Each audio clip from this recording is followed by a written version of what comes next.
આજે તારીખ 27/2/2026 વાંકાનેર તાલુકાના 85 ગામના પ્રગતિશીલ ખેડૂતની વિઝિટ લેવા માટે ડાયરેક્ટ આપણે ફાર્મે આવેલા છીએ।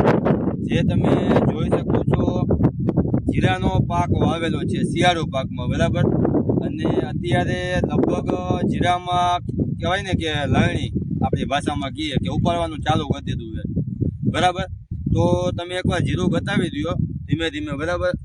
ડાયરેક્ટ પછી આપણે ભાઈની મુલાકાત લઈ અને આ પાકની અંદર જીરાના પાકની અંદર પાયામાં ઓસિસ બાયોટેક કંપનીનું સુપરફોસ ખાતર વાવેલું છે।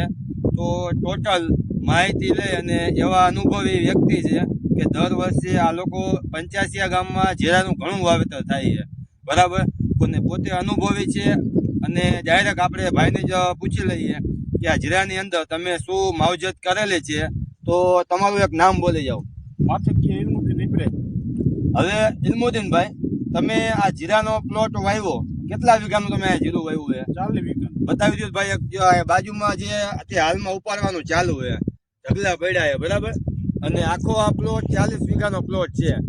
તો ઇલ્મુદ્દીનભાઈ, તમે આ 40 વીઘાનો પ્લોટ છે તો પાયાની અંદર કયું ખાતર નાખેલું છે?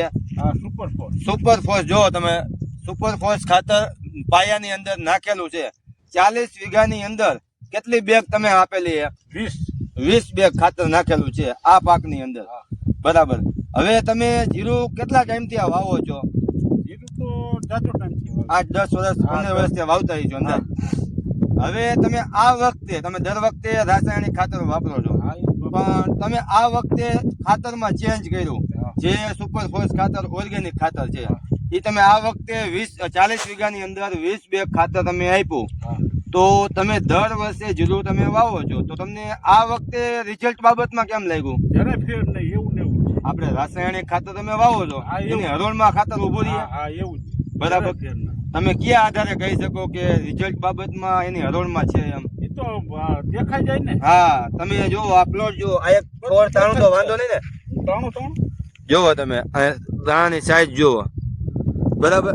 તમે દર વખતે રાસાયણિક ખાતર વાપરો છો, આ વખતે સુપરફોસ ખાતર વાપરો, તો એના આધારે તમે કહી શકો કે આ બધો આપણે રાસાયણિકની હરોળમાં ખાતર કહેવાય એમ?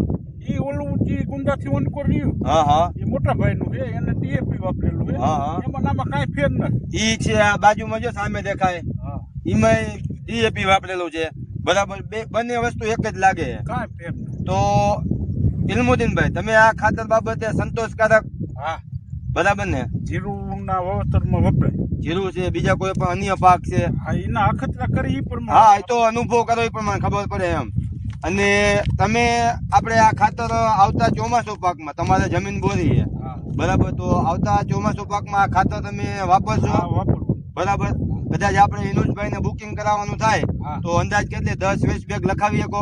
હા, 20 બેગ તો લખાવી। હા, 20 બેગ। તમને અનુભવ તો થઈ ગયો ને? અનુભવ થઈ ગયો। અને આપણા ખેડૂતભાઈ છે આ વિડીયો બધા જોશે આપણા યુટ્યુબ ની ચેનલમાં, મારી યુટ્યુબમાં ચેનલ છે ઓર્ગેનિક મલ્ટીપ્લાયર ઇન્ડિયા, લાઈક કરજો, શેર કરજો અને ફોલો કરજો, બરાબર। અને એ આધારે આ વિડીયો જોતા હોય તો તમે આપણા ખેડૂતભાઈને તમે કહી શકો કે આ ખાતર વપરાય એમ? હા, વપરાય 100% વપરાય, બરાબર ને? અને અત્યારે મિત્રો તમે જીરાના પાક જોવા જાવ, ઘણા બધાને કારિયું આવી ગયું, ખારિયું આવી ગયું, કેટલાયને તો સાફ થઈ ગયા છે, પણ એ બાબતે આમાં તમને કઈ લાગ્યું? ના, એ બાબતે કાંઈ નથી। અને ગયા વખતે આજ જમીનમાં જીરું વાવ્યું હતું? આગલા વર્ષે હતું। આગલા વર્ષે હતું, એને આગલા વર્ષે હતું, આગલા વર્ષે બગડ્યું હતું। હા, પણ ટૂંકમાં આ વખતે બગડ્યું નથી। હા, ના, સારું કહેવાય। તો બીજું એ કહેવાનું ખેડૂત મિત્રો કે આપણે આ ભાઈની એક મુલાકાત લઈ, 85 ગામના જ છે, તમારું નામ બોલી જાઓ। મારું નામ ફોરજીયા યુનુસ અમીભાઈ। યુનુસભાઈ, તમે આ ખાતર કેટલા ટાઈમથી વાપરો છો? મારા ત્રીજું વર્ષ। તમે આ ખાતરમાં તમને શું જોવા મળ્યું રિઝલ્ટ બાબતે? બધું ડીએપી ના હરોળમાં છે, બધા પાકમાં આપણે વાપર્યું। હા, ડુંગળી છે, કપાસ છે। હા, અને પોતે ગામમાં બધાને વાતે કરે છે તમે આ ખાતર વાપરો, બરાબર। તો ગામના અંદાજ કેટલા ખેડૂત વાપરતા હશે? આપણે આ વખતે 85 ગામમાં લગભગ મારા અંદાજ પ્રમાણે 300 થી 400 બેગ નું વેચાણ થયેલું છે। 420 બેગ। 420 બેગ, પણ હજી લગીન કોઈની ફરિયાદ આવી નથી, એક માત્ર ફરિયાદ નથી, બરાબર। બાકી હા, ઘઉંના પાકમાં તમે વાપરો છો, બરાબર. ઘઉંના પાકમાં શરૂઆતના સ્ટેજમાં એને નાઇટ્રોજનની જરૂર પડે છે, બરાબર. તો એવું લાગે તો ઘઉંના પાકમાં આપણે પહેલા સ્ટેજમાં યુરિયા આપી દેવાનું, એટલે રિઝલ્ટમાં કોઈ ખામી ન રહે, બરાબર ને. હવે ઇનુસભાઈ તમારા કોન્ટેક્ટ નંબર બોલી જાઓ. 99 પંચ્યાસી ગામમાં ખાતર આપણે જોતું હોય તો ઇનુસભાઈ નો કોન્ટેક્ટ કરવા નમ્ર અપીલ છે. અને મારા કોન્ટેક્ટ નંબર છે 9714804676. મોરબી જિલ્લામાં કોઈ પણ ગામમાં તાલુકામાં ખાતર જોતું હોય, બુકિંગ કરાવવું હોય, ખાલી માહિતી લેવી હોય તોય તમે ગમે ત્યારે કોલ કરી શકો છો. હમણાં જે આપણે યુટ્યુબમાં મેં પરમ દિવસનો વિડીયો મૂક્યો હતો વઘાસિયા ગામનો, બરાબર, હળવદથી ફોન આવ્યો હતો. જે ભાઈ 100 વીઘાના ખેડૂત છે, બરાબર. એ ભાઈએ મને એવું કીધું કે આપણે આ તમારા વિડીયોના માધ્યમથી તમારા વિશ્વાસથી 40 બેગ મને લખાવી અત્યારે ચોમાસું પાકમાં છે. ઇલ્મુદ્દીનભાઈ, તમારા વિડીયા હું ઘણા જોઉં છું એવું મને કીધું. તો આપણે 40 બેગ હળવદ ની ઓર્ડર આવ્યો હતો, તો એ ભાઈ મને કીધું કે તમે ખાતર પહોંચાડી આપજો. પણ હકીકતમાં વાંકાનેરમાં આ ખાતર રહ્યું ને, વાંકાનેર, ટંકારા, મોરબી, હળવદ બધે ખાતર વનવે હાલે છે, બરાબર, નામથી હાલે છે. ને ભાવની દ્રષ્ટિએ જોવા જાય તો 850 રૂપિયા ભાવ છે 50 કિલા બેગના, બરાબર. અત્યારે રાસાયણિક ખાતરના 1400 થી 1800 રૂપિયા ભાવ છે. 1800 માં આપણી 2 ગુણી ખાતર આવી જાય.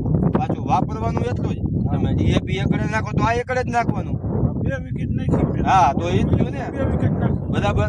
અને પાછું જમીન તમારી જોવો, તમે હજી આ વર્ષે વાવ્યું ચોમાસું પાકમાં વાવો એટલે તમારી જમીન એકદમ ભરભરી બની જશે, બરાબર. ટ્રેક્ટર વાળા એવું કહી છે કે ના, બાકી તમારી જમીન હાવ ખોરી છે, બરાબર. હવે ઇલ્મુદ્દીનભાઈ, તો છેલ્લી વાર આપણા ખેડૂતભાઈને તમારે તે સલાહ સૂચન કંઈ કરવું હોય આ ખાતર બાબતનું કહી દો કે આ ખાતરની તમે ટ્રાય કરો. ખાતર તો વવાય એવું છે, આ દેખાય છે નજરની સામે, બરાબર. છેલ્લી બાકી તમે 2 થી 5 ગુણી 10 ગુણી લઈને ખબર પડે બસ. ઇલ્મુદ્દીનભાઈ જેમ અનુભવ કરો, ઇલ્મુદ્દીનભાઈએ ડાયરેક્ટ 20 બેગ નો ઓર્ડર આપ્યો હતો, પણ ખુદ સંતોષકારક છે આ બાબતે, બરાબર. તો થેન્ક યુ. બીજા ગામની મુલાકાત લેશું. અસ્તુ.